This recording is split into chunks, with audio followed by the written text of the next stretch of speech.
ായി അങ്ങനെ പോയിരുന്ന കാഴ്ച മാഞ്ഞിട്ടധികം വർഷങ്ങളൊന്നുമായിട്ടില്ല. റമദാൻ വ്രതം ആരംഭത്തിന് 3 മാസം മുൻപ് തന്നെ കാളകളുടെ എണ്ണവും കാളക്കാരന്മാരുടെ എണ്ണവും കൂടും. അതോടെ വഴിയോര കച്ചവടങ്ങളും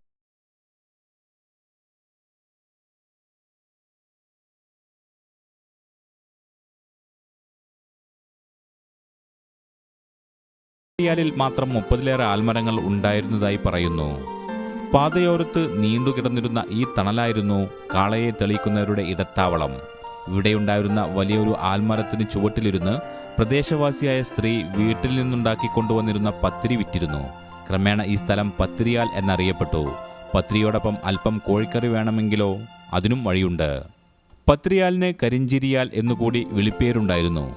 തിരുവാലി കഴിഞ്ഞാൽ പിന്നെ കോഴിപ്പറമ്പാണ്. മേലെ കോഴിപ്പറമ്പും താഴെ കോഴിപ്പറമ്പും പണ്ട് കുറ്റിക്കാട് നിറഞ്ഞ പ്രദേശമായിരുന്നു. അവിടെ ധാരാളം കാട്ടുകോഴികളും വീടുകളിലെല്ലാം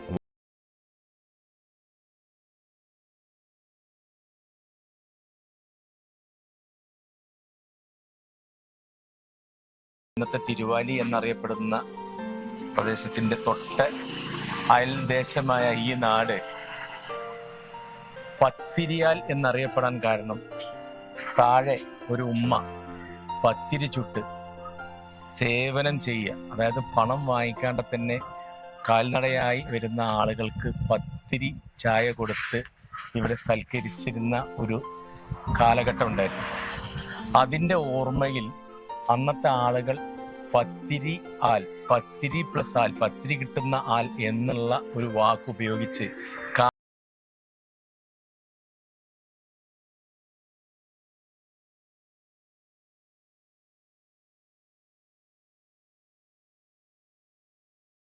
ഓടി വരുന്നു. തീർച്ചയായിട്ടും വളരെയധികം സന്തോഷമുള്ള കാര്യം തന്നെയാണ്. ആ ഉമ്മ ചെയ്ത ആ നന്മ എന്നും ജനങ്ങൾ മറക്കാതെ അവരുടെ മനസ്സിൽ സൂക്ഷിക്കുന്നു എന്നതാണ് സത്യം. ന്യൂസ് ഡെസ്ക് ഈ ചാനൽ. നടക്കാവിൽ hospital academy of paramedical sciences, നടക്കാവിൽ hospital building, Valanchery, Malappuram. Phone number 0494208410, 7034071111.